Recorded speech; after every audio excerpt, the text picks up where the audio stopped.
Akihiko Nogami from Tokyo, Japan, and it's my honor to be invited again, and I'm very happy to visit this beautiful country. My topic today is, my topic today is fascicular ventricular arrhythmia, and this is my COI. And first, I want to talk about the classification. In the fascicular ventricular arrhythmias, there are two types. One is a monomorphic VT, and the another one is a polymorphic VT and VF. And in another word, this fascicular ventricular arrhythmia is PRAGUE-related arrhythmia. And first, I want to talk about the verapamil-sensitive left ventricular fascicular VT. And there are several types. The most common one is this one, 70 to 80%, left posterior fascicular VT, which exhibit the right bundle branch block and the superior axis. And this is the schema of the VT circuit. In this circuit, P1 tissue, I want to talk about the P1 potential later, but the P1 tissue connected to the very distal part of the left posterior fascicle. And during the tachycardia, this P1 tissue is the anterior limb, and the retrograde limb is septal myocardium. And we also record the P2 potential during the VT, but this is the bystander during the VT. And in this tachycardia, there are two subtypes. One is a left posterior septal subtype, and the another one is a left posterior papillary muscle subtype. And the next type is a left anterior fascicular VT, which exhibits the right bundle branch block and inferior axis. Also, there are two subtypes, septal type and the anterior papillary muscle subtype. And this is the schema. The schema of this type is almost mirror image of the posterior type. This is less common, 10 to 15%. To summarize these four types, this slide shows the summarize.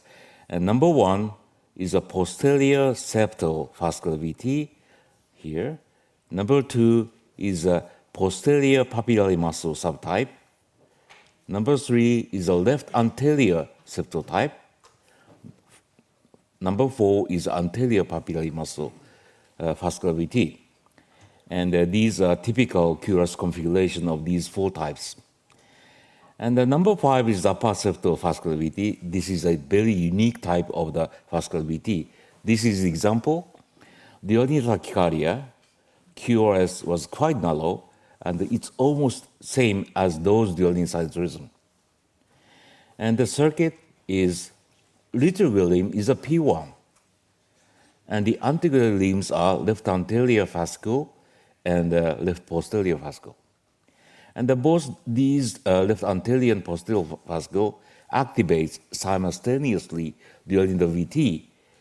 And the right bundle is a bystander, however, it activates just after the activation of the left anterior, left posterior fascicle. That explains why this tachycardia has a quite narrow QRS and almost similar to those during sinus rhythm. The last type is a very rare type, reverse type left posterior fascicular VT. And this is a reverse type of the common type of the posterior septal fascicular VT.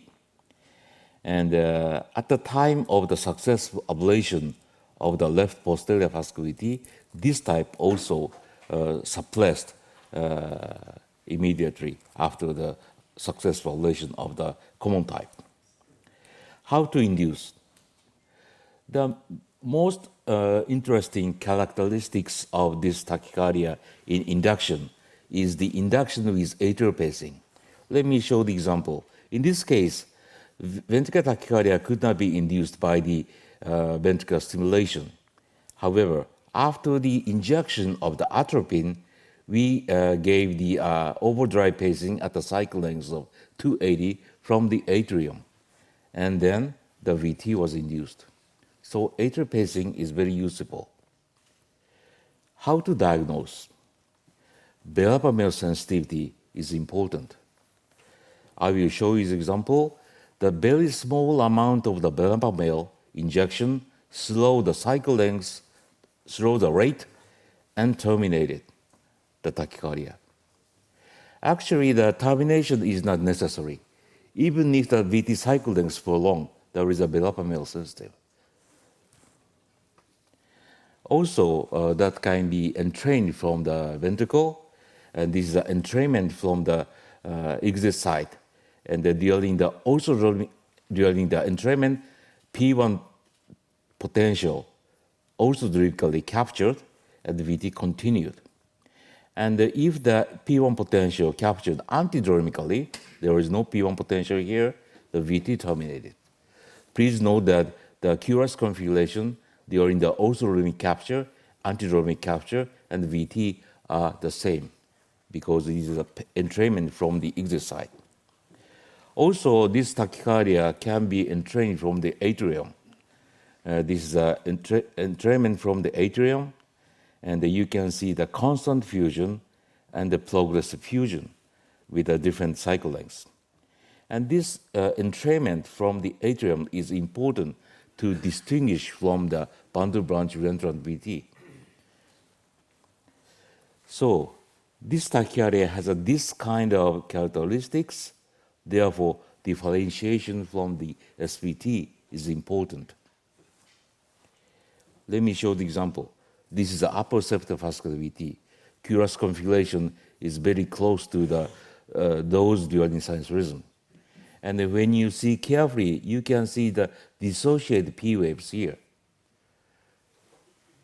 It is a VT or SVT. There is a dissociated P waves. However, we have to think about the very special SVTs with a VA block. For example, number one, AVNRT with the upper common pathway. Number two, nodoventricular or nodovascular pathway-mediated ORT. And number three, junctional tachycardia. Still, there is a possibility of this kind of special SVT with a VA block. To differentiate them, we need to check the HV interval. While the HV interval during sinus rhythm is 55 in this case, during tachycardia, HV interval is 25. Therefore, this should not be SVT. This is the VT. This is a very easy and a very definitive differentiation of this tachycardia from the SVT.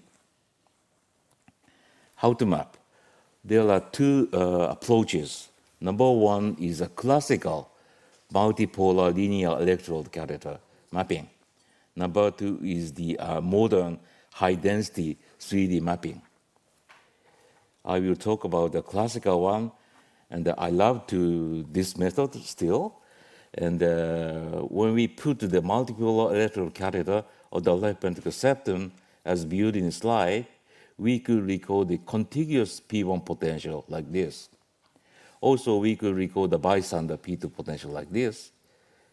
And during sinus rhythm, P2 potential, left posterior fascicular potential were recorded following the His bundle recording.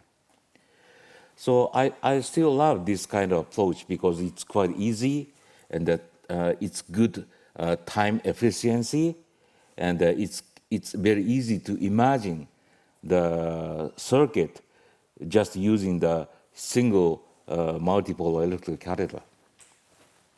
However, in some case, it is difficult to record the P1 potential. In this case, we could record the bystander P2 potential like this, but when we when we see this kind of a ripple mapping after the high density mapping, we could notice the P1 potential like this. In this case, actually the P1 potential is a very wide dull, and it's quite difficult to notice, but we could record this kind of P1 potential. For another very complicated cases, this kind of high-density 3D mapping is very useful.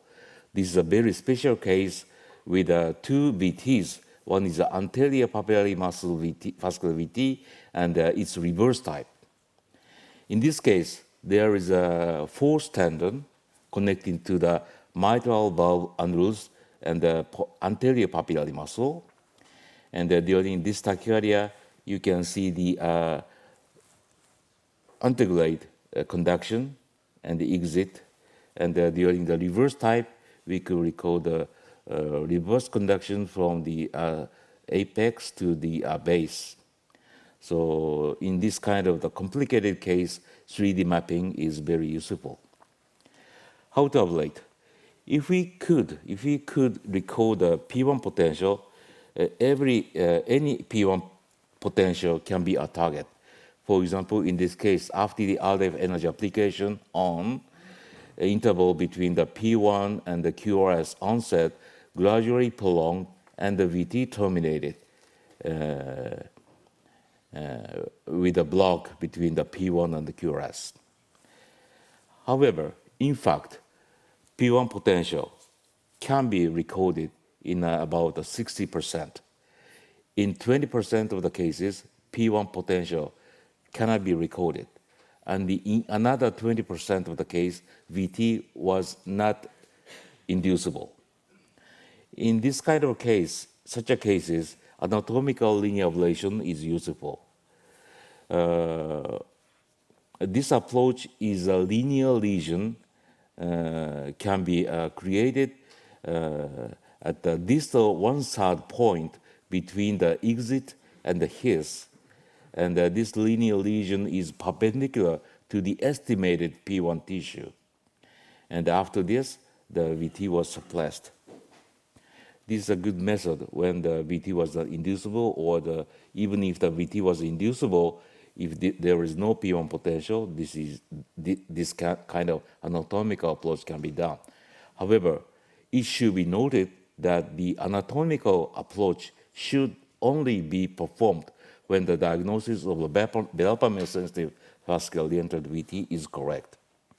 For example, second type, no reentrant vascular VT, there is a possibility of the no reentrant vascular VT if the VT was not inducible. This is the case. During the tachycardia, this tachycardia cannot be distinguished from the reentrant type from the ECG morphology itself. This tachycardia has a right bundle branch and the superior axis and quite narrow QRS. And during tachycardia, we gave the overdrive pacing from the right ventricle, and there is no constant fusion, no entrainment. So this is not a reentrant mechanism. This is the abnormal automaticity. In this kind of case, anatomical approach cannot be done, and we have to search the earliest PRAGUE potential. So at the next topic, I want to talk about the polymorphic VT and VF a little bit. And again, Professor Joseph Kautzner is the first who reported the successful relation of the short-coupled VF. And he concluded that the arrhythmogenic focus is calcium-dependent tissue of the posterior fascia. So that is true. VF trigger ablation is still mainstay of the ablation of the VF. Let me show you the example. This post-MRI patient, he came to our hospital in ischemic vein storm. And then we did the ablation, and we could find the RS Purkinje filing. And we also did pace mapping from this site, and just a single capture of that site induced a VF, and but not from the adjacent site. So this site is very important to initiate the VF, and the ablation to this site, point ablation to this site, successfully suppress the VF storm. However, in the most of the case, trigger recognition is quite difficult. In such a case, de-networking of the Purkinje system is another good method can be done. Let me show the very impressive case. This is the refractive VF on ECMO support during the 16 days. The numerous DC shock was applied. However, no single termination of the VF in this case.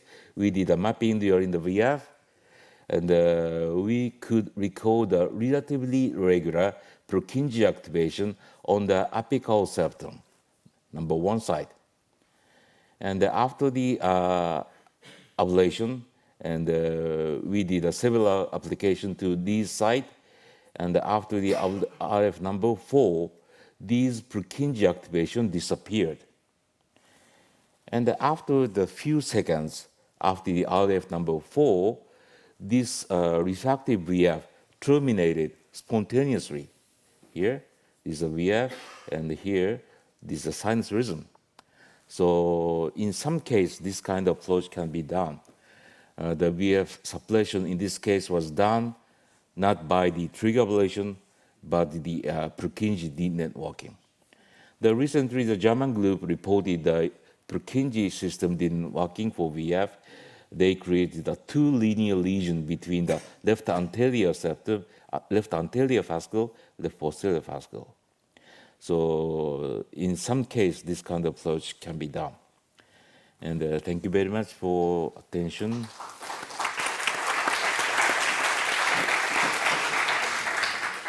Thank you very much. The discussion will be at the end of this session. So thank you very much. Thanks.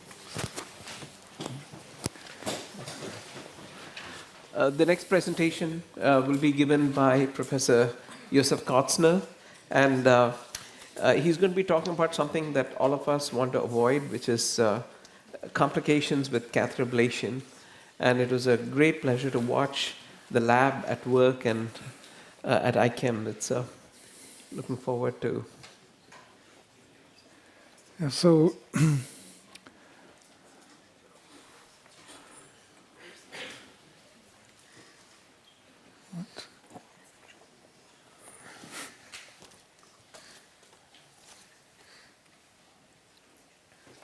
okay.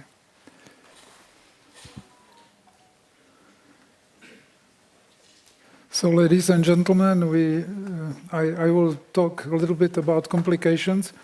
Of course, we don't want to see them, but we should do everything to avoid complications, and we should have some quality control program in our labs to monitor all complications, evaluate regularly complications, and then do some corrective action. That's the only way how you can avoid or minimize the complications. We are one of the main centers for VT ablation. These are numbers, so we do about 300 ablations now, and most of them are for structural heart disease, obviously with higher risk of complications. We have for many years such a system to capture all complications of all interventions which are done in our department, not only EP but also interventional and ECMO and other TAVI and other complications, and we evaluate them regularly. And this was one of the first studies from our center about complications of VT ablation back in 2014, was published by Peter. And you see that idiopathic VT complications were quite low, and it was basically on the level of SVT ablation complications. And in structural heart disease, we had some perforations. We had most of complications were vascular anyway, but it was 8%, which is seems to be quite a lot. But most of these complications were not life-threatening, and there were a few embolic complications. So if we go to idiopathic group, as I mentioned, there is basically a low risk. But on the other hand, even in this group, it can happen, and you have to be prepared to solve the complication, especially if you go to some specific areas, like if you go above pulmonary artery valve, you see that practically all patients have some extension of myocardium above the valve. And if you map and ablate above the valve, sometimes you cannot get rid below the valve of these connections, which might be quite broad. And then you have difficulty first to maybe manipulate the catheter, but you can also damage coronary artery, and that was discussed today by Fermin Garcia very nicely. Sometimes you have to use in summit area alcohol, and this is a case where you see a wire, where you can paste from wire in this upper septal part, and then you install alcohol. So that is not common ablation where it can be done in every center. And the same papillary muscle foci, you optimally require intracardiac echo, because then you can really map head by head. You can go in between heads like here, and then finally on this smaller head you have the best signal. So this is again not ablation which could be done everywhere with low risk of complications. And that's why also guidelines take this group of extra RVOT foci as more difficult, which is the class 2 indication, should be done in expert centers. In structural heart disease, the complication rate is obviously higher, as we discussed already. This is a summary of single center experience maybe 10 years ago from Boston when Bill Stevenson was there, from Milan by Paolo Della Bella, and from our study at that time. So you see it varies between 6 to 8%, depending also on definition of complications. And there are the most worrisome is tamponade,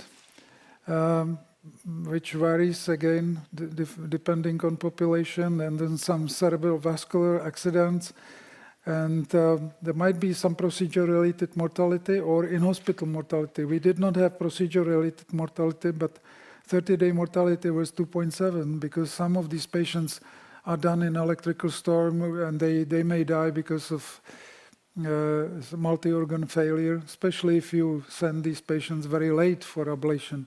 So they are already in cardiogenic shock, or they get multi-organ failure. This was from high-level, high-volume centers.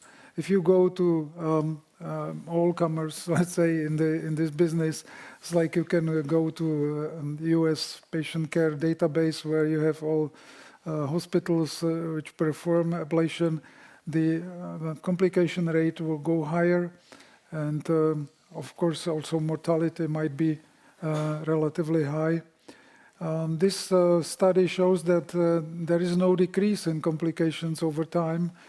It's actually rather increasing. The reason is first that maybe more people do ablations, and also the more complicated patients. We do today ablations in such patients who would never do 15, 20 years ago. So that's, and people get older also. So we do often patients who are 80 plus years old. So that all increases the rate of complications. We did a recent analysis of more than 2,000 procedures, 656 were for idiopathic, and the rest was structure. You see the age of these patients. Structure, these patients are older. Some of them had reablations, and the storm was about 1/4 of cases. As I discussed already, we have this system for the detection of complications, and we define them as any complication that leads to permanent injury of death, or require intervention, prolongs hospitalization for some treatment, or require new hospitalization. And there are two categories, life-threatening and non-life-threatening. And so in this analysis, again, idiopathic was significantly less frequent in complication rate compared to structural heart disease. We looked at vascular complications. It was interesting that in major vascular complications in structural heart disease were more frequent, but was mainly in structural, it was mainly in females. In idiopathic was mainly in males. And our explanation is that those idiopathic patients, males had more often focus in left summit, or they required more left-sided procedures, so that increases the risk of vascular complications from arterial puncture, or because many of them were done retrogradely, not transeptally. If we looked at non-vascular complications, it was in 10 idiopathic patients. The most serious was tamponade, which was 0.9%, 3 males, 3 females. And in a few patients, it was during ablation on papillary muscle. And in some patients, we observed POP. And there's one study I will quote later, that if you have POP, especially in a healthy tissue or relatively healthy tissue, it can tear even thick myocardium because there is expansion of gas, so it can create sort of zigzag lesion and go through even a thick myocardium. If you have POP in a scar, it probably has much less risk of perforation.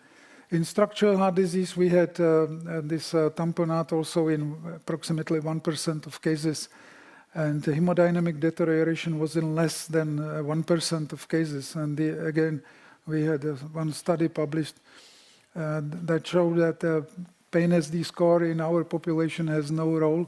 It is only predictor of long-term mortality. And the reason is that we do most of our ablations without general anesthesia. We do not induce repeatedly VT. We do not map in VT for long period of time unless the patient is really very stable.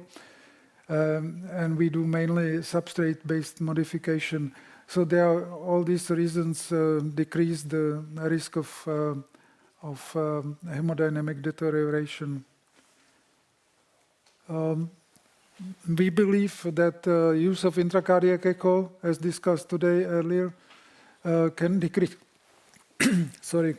the need for surgery, because once you realize such a separation, we stop the procedure, do drainage, and then it can seal the hole if you revert heparin, and then you can wait. You can sometimes even do epicardial ablation if you stop bleeding, as we did in some cases.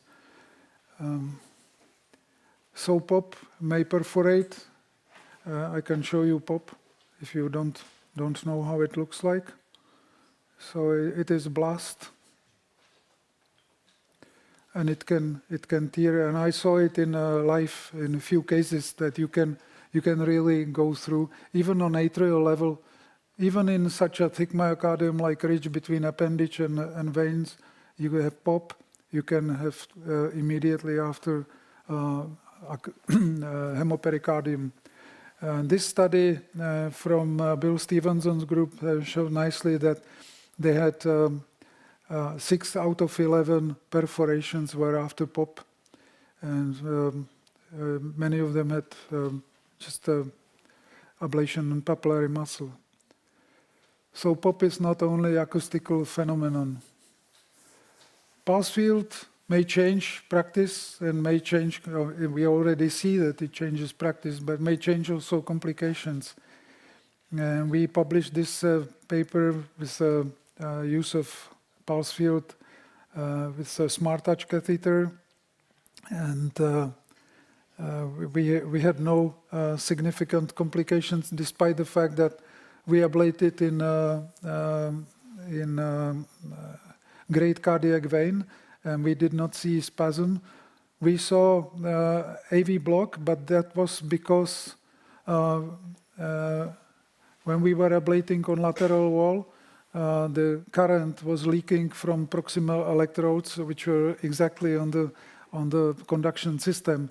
And it took us like 3 cases when we realized that this might be the case. So if you do transeptal ablation with this technology, with this catheter, you are shielded with your sheath, and it will not happen. So there might be some strange complications. Coronary spasm can happen mainly if you are close to the artery, but if you are in myocardium, not in fat. We had cases where we ablated very close to arteries in a summit area in great cardiac vein without any spasm. But in this 13-year-old guy who had 4 ablations for unsuccessful ablations for RVOT tachycardia, when we get closer to the artery, like here, you see that there is a long spasm of LAD, and it took about 20 minutes before the spasm was relieved with intracoronary nitroglycerin. But there was no ST elevation even, and the patient recovered, and he has no arrhythmias. He had already dysfunction because of very high rate of ectopic beats. There is now a new document published by expert consensus of ERA and other organizations, led by Dr. Arya Arasharia, and we contributed to this. And there are all different complications of epicardial ablation, which are related to epicardial access and related to mapping and ablation. And I reviewed also a rate of complications from recent studies. The biggest one is from Milan, from Paolo Della group, and there are some other from different groups. And you see that, again, tamponade was relatively frequent in some centers, but some of them even ended with a death. So it's additional risk if you do epicardial. And this study from Germany, they said that you should never do, again, posterior puncture because it's more complicated than anterior. We do posterior puncture all the time, unless we need really go anterior for some reason. And this was analysis that Peter did a longer time ago. And you see that out of this number, we had no significant complication, despite the fact that we use a posterior approach and no special gadgets and no CO2. This might be also a complication if you map during or in the presence of adhesions. I believed a long time ago that it might be safe if you are doing lesion of adhesions with a catheter. With this patient, I tore the right ventricle. The patient had bleeding, but he had also storm, which was not ablatable, so we sent him for surgery, and surgeon opened this pericardial sac, and you see the rupture of a right ventricle, which you do not realize during mapping. Everything looks very nice.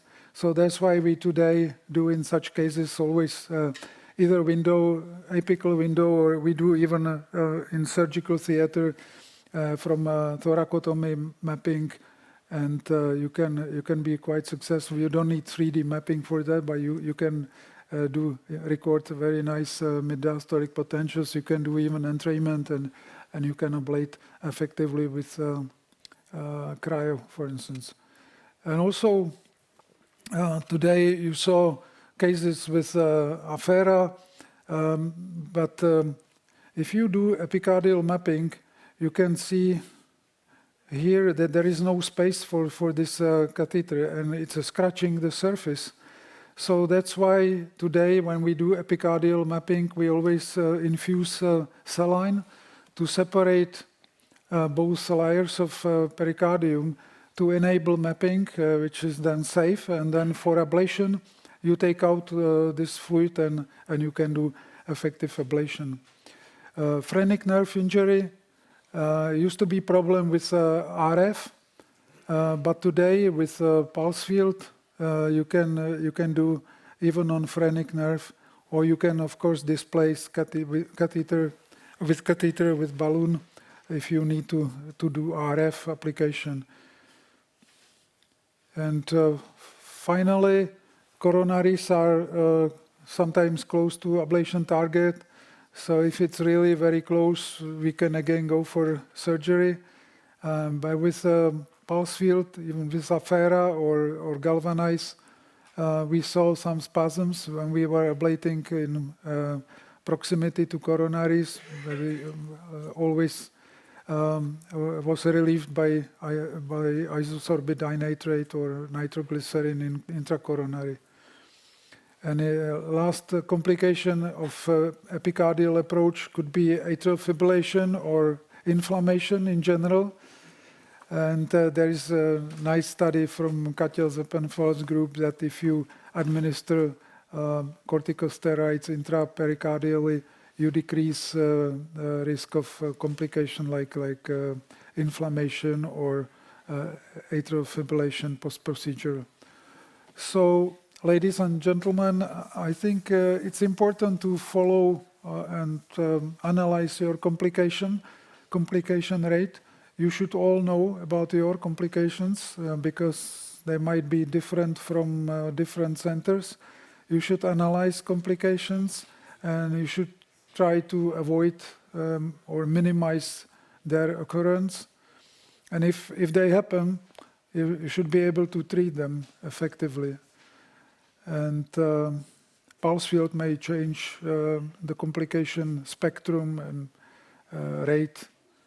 And epicardial ablation obviously has a little bit different complications and specific complications which I mentioned. So thank you very much for your attention.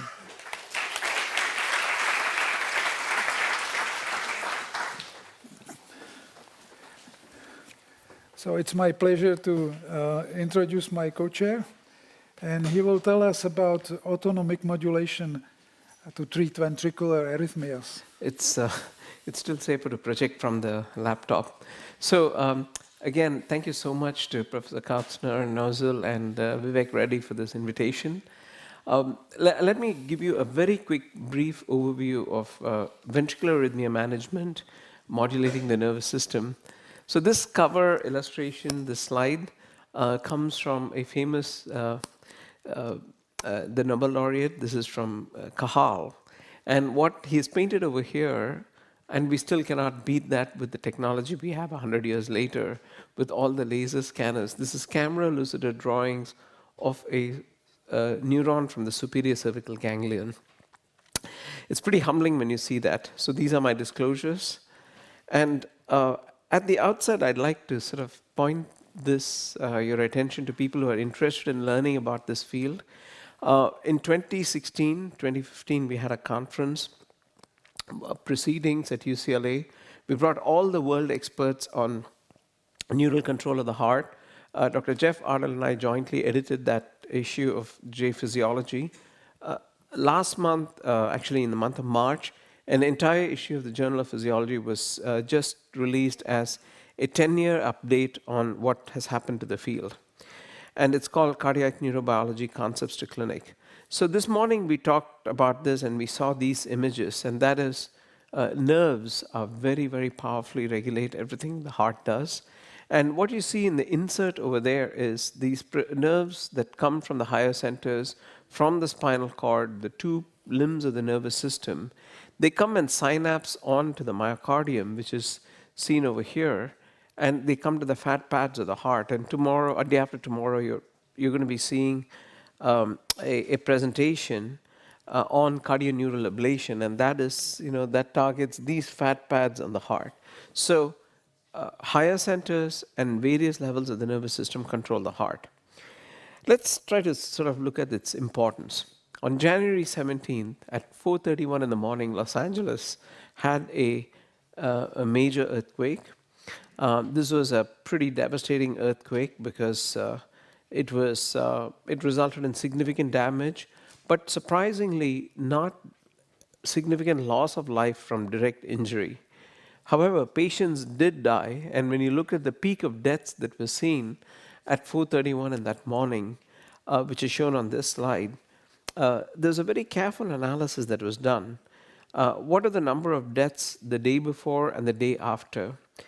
And when the coroner's office records were looked at, and they carefully looked at what happened 7 days before the earthquake and the day of the earthquake, it's fascinating to see that the peak of death was occurring between midnight and 6 in the morning. So that is a very stunning figure, because basically it says that there's only one case of sudden death due to cardiac causes on the day of the earthquake that was before 4:31 in the morning. LA County is very big. the population of Los Angeles County is more than that of the population of this country. All right, we have 20 million people who live in Greater Los Angeles, just to give you the size of the population. So, but if you saw the number of deaths over here, that tells you that the deaths peaked. This we know happens even with sports events and anytime there are like natural disasters. That tells you the power of the nervous system. So let's use this to understand the pathophysiology, which is shown on this slide. So the heart is constantly sending impulses to that little fat pad on the heart, which is the ganglionated plexi of the heart. Heart also sends signals to the stellate ganglia, which is shown over here. And it also sends signals to the spinal cord. It's the heart, spinal cord, heart circuit. And finally, signals go from the heart to the brainstem back to the heart. And that is, of course, the vagus system. Through these reflexes, the signals and impulses going from the heart to various parts of the nervous system modulates each heartbeat. So every single heartbeat is being controlled by a series of 4 reflexes. Like I told you before, whenever there is a fire alarm or you feel an earthquake, your heart starts pounding. And that is a reflex that is needed for survival of animals. So that is cortical central control of sympathetics. What is not stressed as much, but we briefly read about this, but then we don't think too much about it. The entire field of heart failure is because of signals going from the heart back to the brain. So it is like an alarm that can be triggered both by your thoughts, but it can also be triggered by the heart itself. And this signal from the heart going back to the brain is extremely, extremely sympathoexcitatory. It is a reflex that exists to sort of signal to the brain that you're having hemorrhagic shock, right? 100,000 years ago, if a signal from the heart goes to the brain, it means only one thing, hypovolemia. Now, we were not evolutionarily adapted for dealing with heart disease. That's fairly recent in the history of evolutionary of us humans as a species. So this little image over here on the right actually shows you stains of, in this case, is a small mouse heart, and this is smooth muscle actin, and what you see in blue are the nerves. So the heart is very densely innervated. There's not a single cell in the heart that doesn't have a nerve fiber that runs next to it. And it's this communication between the heart and the brain that is the cause of all of heart disease.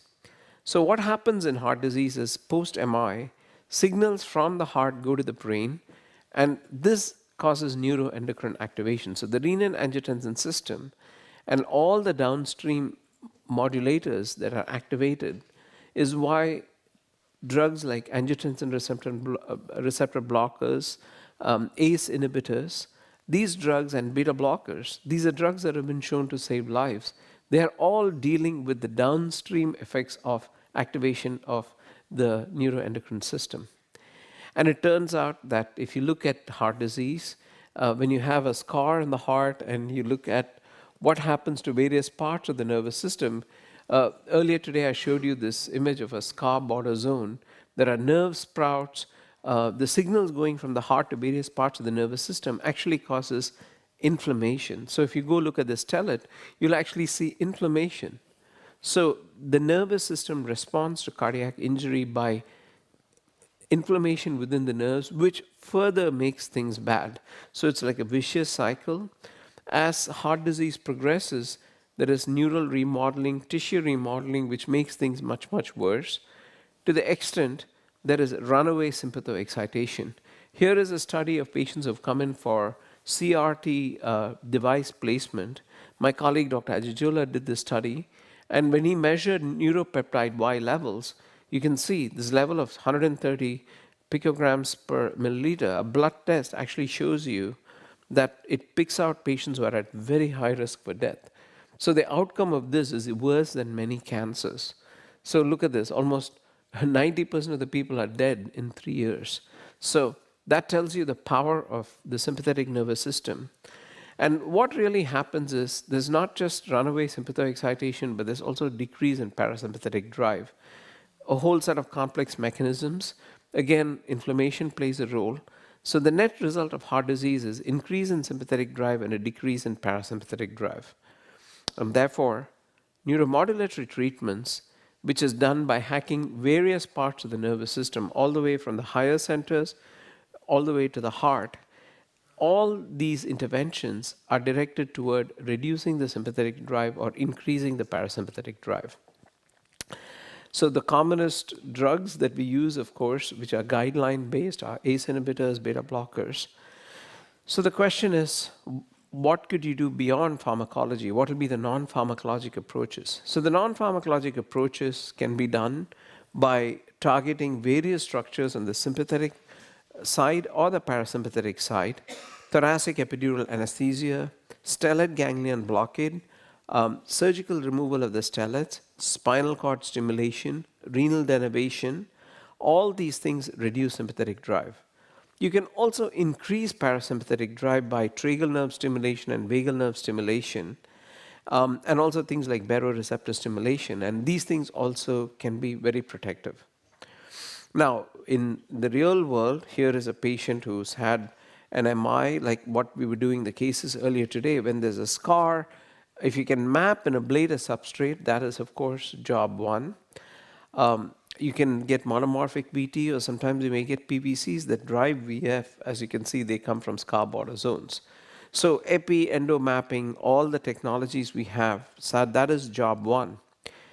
But it's worth remembering that sometimes when you look at scars in the heart and start focusing on areas, especially where scars merge into normal myocardium, those border zones are the areas where you actually see what is shown over here in a confocal image is nerve sprouts. These nerve sprouts are very, very arrhythmogenic because they release neurotransmitters which can cause VTVF, which is one of the reasons why if someone presents to the hospital with VT storm, we give them beta blockers, we sedate them, we intubate them sometimes, and you put in a thoracic epidural catheter, or you can do stellate ganglion blockade. All these things reduce sympathetic drive. And of course, if catheter ablation, even complex, very special procedures like what you heard at this meeting, and you've seen these, you try everything that you can to fix the substrate, but if you cannot, you're left with the option of either transplanting the patient or putting in a VAD. But in those patients, it's worth to stop and consider sympathectomy so that you can save the heart and delay or perhaps obviate the need for a transplant. So cardiac sympathectomy has been around for over 100 years. It was originally used by UNESCO, a Romanian surgeon working in Paris for relief of angina pectoris. And it turns out that it was subsequently used in 1961 for patients with VT at Duke University. Dr. Zipes did some studies also expanding the use of sympathectomy, and of course, it's been used a little bit for channelopathies, but starting at about 2005 or so, for the past 20 years, our group started this as UCLA, and many, many other centers have started doing surgical removal of the stellate ganglia. Typically, it's done bilaterally using video-assisted thoracic surgery. And the international consortium published data actually shows bilateral cardiac sympathectomy is a life-saving procedure.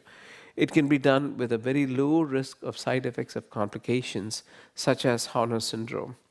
But this is life-saving, and again, these are very, very, very sick patients where you couldn't ablate them.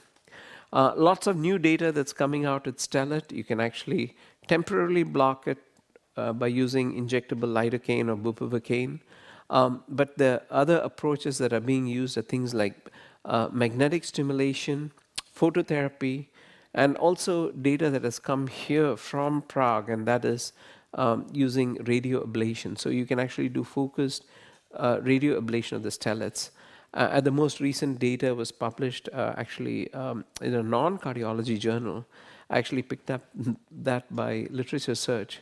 There are other future catheter-based techniques such as kilohertz frequency, alternating current, charge balance, DC current. There are new catheter technologies. Hopefully we'll display that in future meetings here at Prague, where you have catheter-based ways of transiently modulating the stellate. So magnetic stimulation transcutaneous has been done. A small randomized study was done, sham-controlled study was done by University of Pennsylvania. This is data showing that it actually works.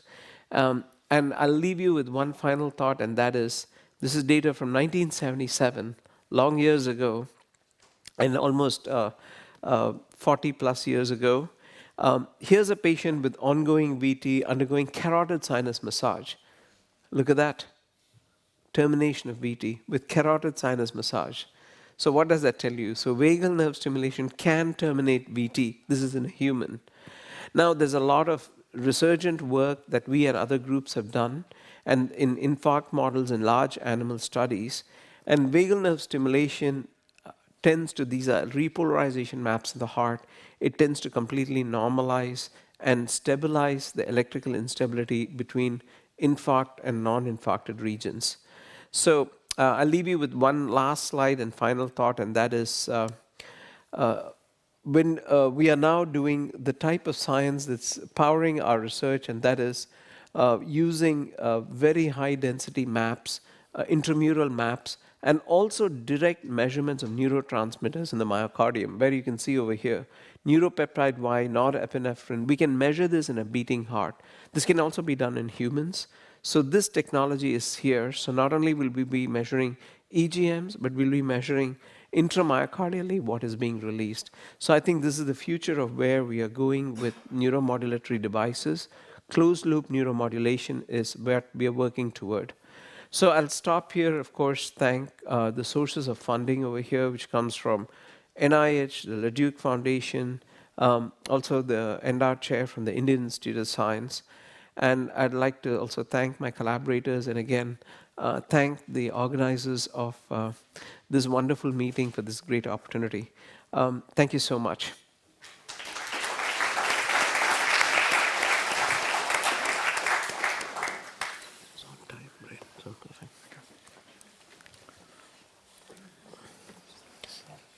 Thank you.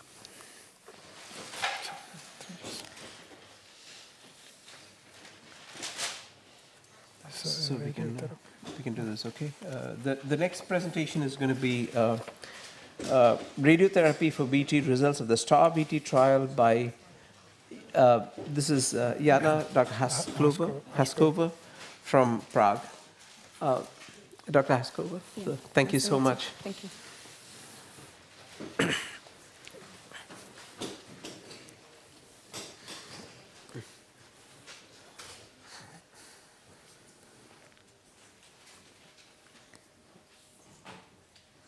Thank you for introduction, and good afternoon, everyone.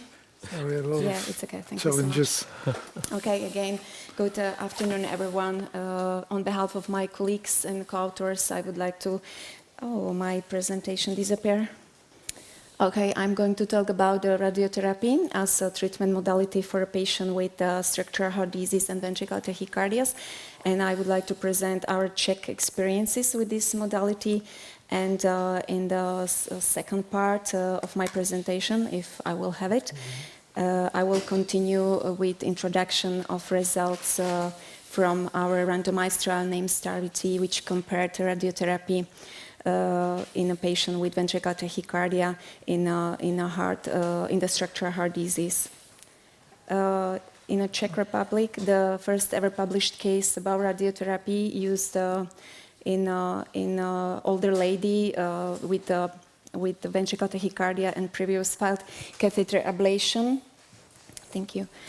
Previous failed catheter ablation, and this treatment was radiotherapy and was successful. This case was published in 2014, and it comes from Ostrava, from radio-oncologist Professor Jakub Cvek. And the same group of physicians continue with their job, and they did some study with 10 patients. And with the structural heart disease and ventricular tachycardia, and they achieved in their work significant reduction of ventricular tachycardia events. They had one severe adverse event, which was progression of mitral valve regurgitation, and this patient had to undergo surgical mitral valve replacement. They published it in 2019. Last year, we published our Czech observational study in a JGP, and we assessed the efficacy and safety about the radiotherapy in a scar-related ventricular tachycardias. The patients were recruited in two Czech centers, ICAM and Hospital Třinec, and recruitment was from January 2014 until June 2022. We recruited 39 patients, but 36 patients, but we performed 39 procedures because 3 of them had a repeated radiotherapy due to ventricular tachycardia with another exit from another substrate area. We divided our cohort into the efficacy, which included 17 patients, and a safety cohort, which included 32 cases with a follow-up more than 6 months. Please let me briefly explain the main result for this division or this splitting to our population. In 2018, we developed new, more precise strategy for planet target volume determination. It's a co-registration between a cardiac CT scan and with 3D electroanatomical map with marked substrate, which is our area of interest for irradiation. And since this time and this period, we used just this co-registration. That's why we have in efficacy group just 17 patients treated with this approach. Here we can see results. In our cohort of 17 patients, on efficacy cohort, we achieved really nice reduction of VT recurrences. If we compare it, the significant drop was just in ICD shocks, not for the ATP function of ICD devices. And if we see at this graph on the left side, we clearly see this blue perpendicular line shows us the time of radiotherapy, and this red diamonds shows us the time of radiofrequency ablation. As we can see here, our patient had a lot of radiofrequency ablation before radiation, but if you can see, they had also radiofrequency ablation after this randomization and after radiotherapy. That's why due to they have another recurrences of ventricular tachycardia or electrical storm. In our cohort at the 1-year follow-up, we achieved 47% of mortality, and 67% had, how I mentioned before, radiofrequency ablation. That's why we think that it's maybe some synergic effect between radiotherapy and radiofrequency ablation for achievement of this type of results, how we can see here. Regardless, we look at the safety cohort, we noticed a very high level of severe adverse events. It was 12%. 8 patients from our cohort, 32 patients underwent some progression of mitral valve regurgitation.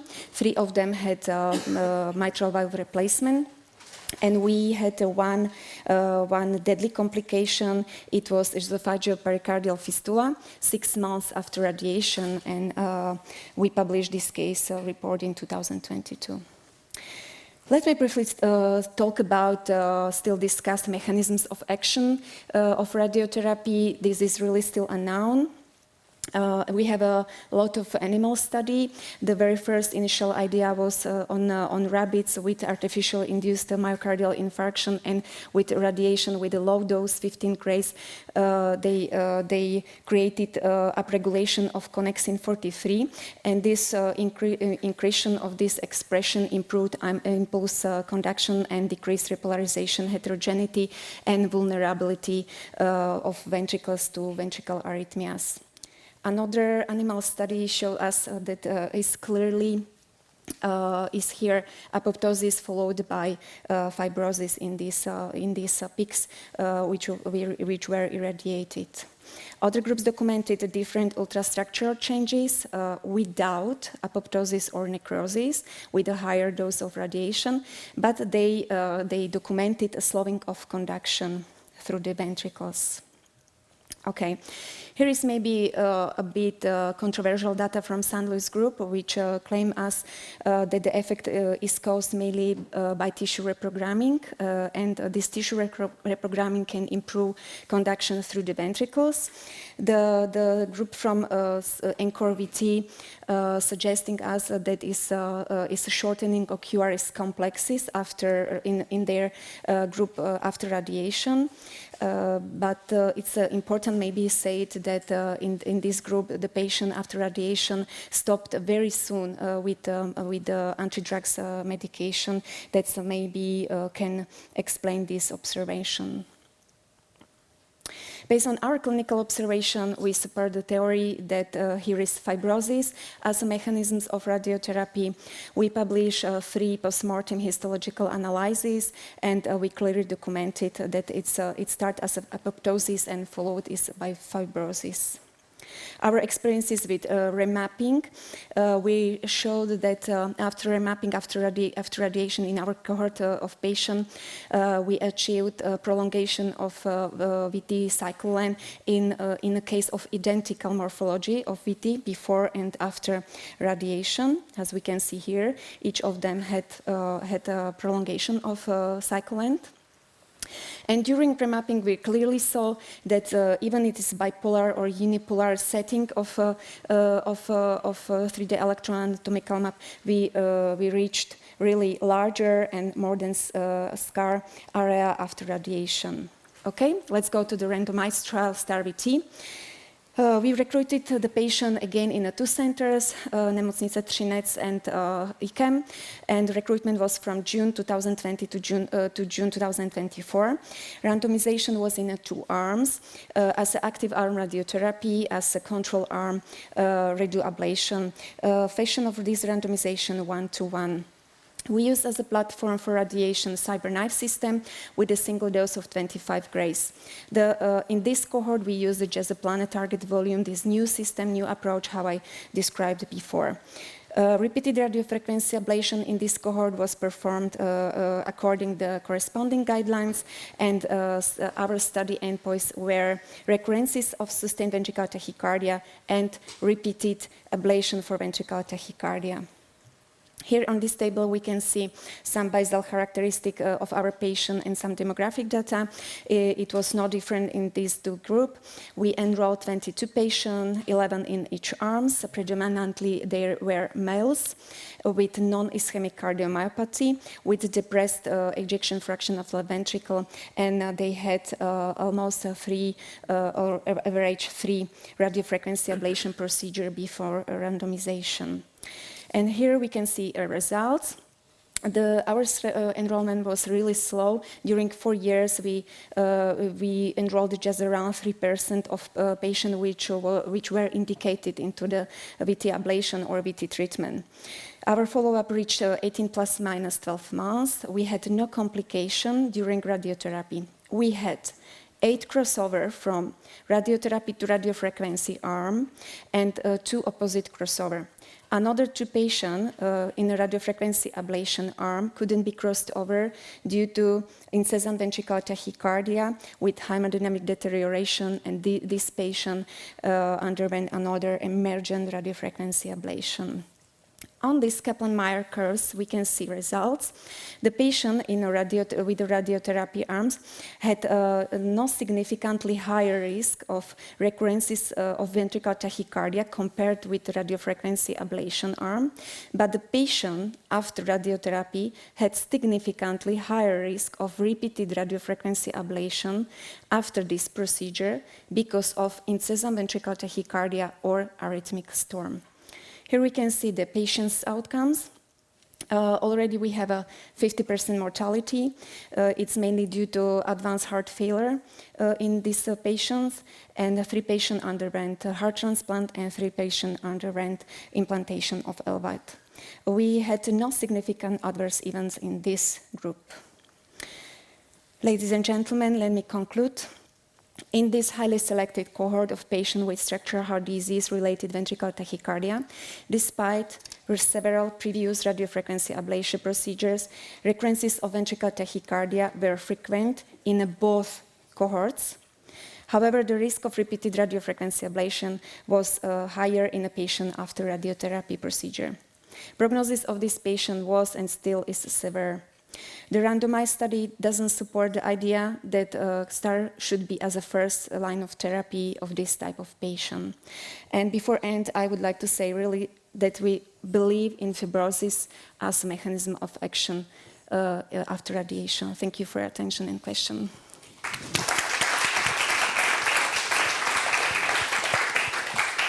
Open up for discussion. Okay, thank you very much. We have time for discussion. Any question, comments? From the audience too.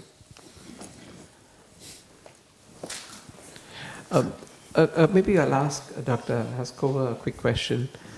In your experience with the cases that have been done, what is your when you did the remapping for patients in whom it was done, did you have like comparable electron-atomic mapping densities and so forth? Yeah, we did it, and we have a higher density, and we have a larger scar here. Yeah, it's not mapping, capture. Mapping density, not scar. Mapping density. It was. If I can recollect, it was done mainly by Peter, but it was a point-by-point ablation. Point-by-point mapping. So not a high-density mapping. So it is not a direct argument, but the cycle length of tachycardia, which was same morphology, but was slower, suggests that there is probably slowing of conduction, not speeding or augmentation of conduction. We have also, our experience at UCLA has been quite disappointing. And I think this is very important because, in fact, the converse is actually true. It's quite likely that we took very sick patients. In fact, some patients had even failed sympathectomy. Perhaps there's a very adverse case selection. But it's, again, I applaud your group for actually publishing this because I think it's very important because these are very sick patients. They are, we shouldn't even be giving them false hope, And we shouldn't certainly delay transplant for any of these cases while we wait for them. Maybe you are right that the selection is important. If somebody fails 2-3 ablations, these are patients who are probably, they have so diffuse disease, or maybe they have laminopathy or titinopathy, because we do not test all patients before with the genetic testing. So, but at the end of the day, well, you cannot say, well, I will take patients with easy ablation and randomize them. I think ethically, I would not be comfortable with that because we have strategy which works, and this is catheter ablation. So yes. I would still insist that we can only do radiotherapy in those cases where they fail the catheter ablation. Absolutely.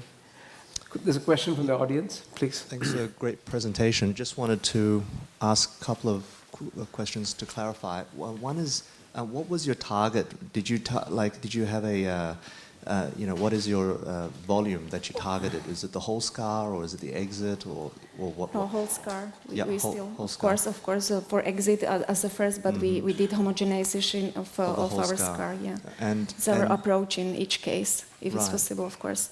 And it was there was a lot of crossover, but did you notice any difference in mortality? Because that is a concern.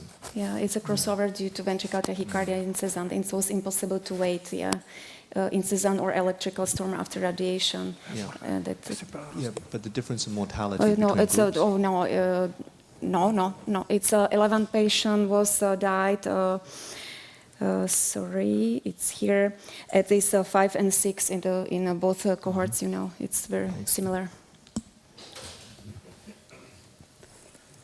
The volumes of radiotherapy in our experience were around the 45 much lower than in some other centers. I think you published also, and there was significantly higher the volume.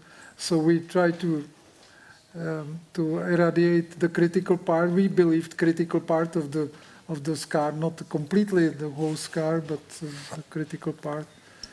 But there is a tremendous variability. I checked all the results from different studies, and it can vary from 40 to 120 or even more on average, the milliliters. We have around 50 milliliters, yeah. And our hotspot is around 32 gray. It's maybe not so high as in another works.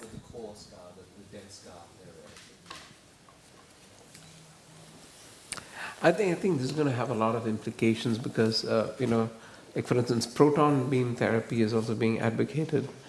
So the whole radio ablation itself for, scar-based arrhythmias, there are more questions than answers. And I think, who knows, it may very well be that you may end up using radio ablation for targets like the stellate. Yeah. Other questions? It seems to work better. Exactly, it's at least the initial data. Other questions for the speakers? I'm not sure if Dr. Nogami is there. So Akihiko, we have a question for you. Could you give a microphone to Professor Nogami, please? Dr. Nogami, we have a question for you. You alluded to the earlier study done by Professor Kotzner about patients presenting with BTVF storm. In your experience, other than short couple PVCs, do you think that patients outside the ones who are seen immediate post-MI, is there any special, anything that makes you think why you get Hispagini triggers for BTVF? The mechanism? Yeah, I mean, how do you select cases? Do you have a gut instinct? Do you think these are people who are recovering from a focal myocarditis or any such illness? In the abstract of the Professor Kautner, you said the calcium-dependent tissue. That is true, because in some cases, I gave the verapamil for the post-MIVF storm. There is a contraindicated that I gave. But surprisingly, the VF storm subsided. Just 30 minutes. So it is not for the treatment, but it's good for the testing for the, that is a good target of the ablation. So I think that is the main mechanism of the VF storm in the post-MI patient. We analyzed a larger cohort, about 30 patients after myocardial infarction or surgery. And it's practically always subacute stage of myocardial infarction. If you have a big anterior infarction, there are surviving fibers, Purkinje fibers, and they are probably ischemic, so they create a lot of ectopia. It could be really a larger area than in idiopathic. Idiopathic could be just one spot, but in these cases could be even from posterior and anterior fascicle. And if you do pruning of this, sometimes you just do a couple of lesions and it will stop the firing, and then you can do more ablation, more extensive pruning of this tree. And all these patients practically survived. And there was, we published together this collaborative group of more than 100 patients with Bordeaux group also. And in the same issue of Circulation, there was a paper from Israel, from Sami Viskin. About quinidine. About quinidine. So quinidine is also a good drug for suppressing, especially if you have patient who, comes in the evening, maybe instead of putting patient on ECMO, you can give quinidine and stabilize the patient until morning. You can do ablation in the morning. So, or you can keep patient on quinidine if there is no storm. It usually, after 1 week or a few days, it dissolves, it disappears. So probably these cells stop to fire because the necrosis proceeds or whatever. But it's always like 1 week after infarction, subacute stage, or it could be also after cabbage surgery. And these are the main groups of structural heart disease where you see this storm. Most of the surgeons experience that kind of a storm after the complete revascularization. Yeah, that's very interesting. There is a pediatric equivalent of it, although it's not strictly a fascicular VT, but JET, junctional ectopic tachycardia, is typically seen in congenital heart, of course, pediatric cases after extensive cardiopulmonary bypass. So there is some there's some sort of an overlap, if you will. One other comment, Akihiko, if you could tell us, you may have seen that we published a paper from UCLA where we looked at Duke Do, who's one of our assistant professors, collected a lot of data from the device clinic and identified patients who had parasystolic beats. And that actually, a couple of those patients, we were able to target a focal site in his Purkinje system to ablate. And it turns out that when you carefully followed up their ECGs over years, some of these patients for 25 years, we had serial ECGs. There were subtle changes in the Curas complex. And at least in 3 patients, the hearts, after transplant, we were able to study that. So there's actually microfibrosis of the his Purkinje system. So that is that was very eye-opening for us. And maybe the pathways that you've shown could easily support parasystolic beats too. Yes, I think I agree with you. Idiopathic is not idiopathic, I think. And Some I patients also have add focal the inflammation. mechanism of the trigger, Purkinje trigger. We usually say trigger or focal, but I think that is really there is the reentry, one reentrant. Micro reentry at Yes. least. Some patients, if the audience's benefit, actually had focal inflammation that was picked up by PET scans. Now, we do realize that some of these patients may have, even congenital causes in some cases. There's a paper that was just published from Delabella's group, Pareto's group, and Jeff Saffitz has written an editorial for that in JACC EP, which actually shows that there is an overlap with at least some patients who have intercalated disc cardiomyopathies. But of course, that also overlaps not just fascicular, but also myocardial VTs. So I think there is increased understanding of the mechanisms of arrhythmias. Thank you again for your great contributions. Thank you. Other questions for the audience, please? I have a question for you, Professor Shivkumar. So I very much liked your way of presenting the power of the autonomous nervous system and the importance of the parasympathetic system and well, the benefits it may have actually for arrhythmia control. And we're doing more and more nowadays, of course, cardiac neuroablation in very young patients with the purpose of explicitly, at least partially, denervating them. And I'm wondering to hear what your thoughts are. Are we robbing these persons of some sort of natural protection mechanism down the line for idiopathic VF or whatever? It's a great question. So if you're ablating the ganglia in the heart, you're taking away what is protective and positive.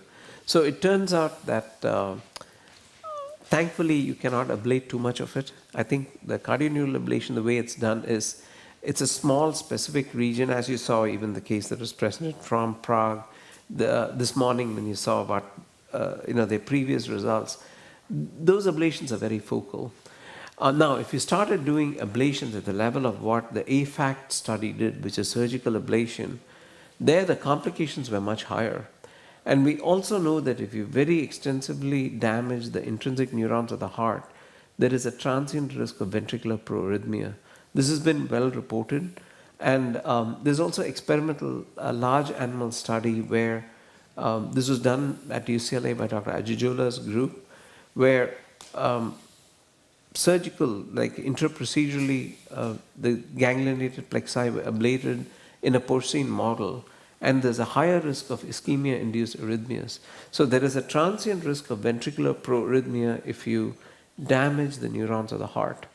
Thankfully, cardioneural ablation does not damage too much of it, so that's why I think there's a little bit of a balance.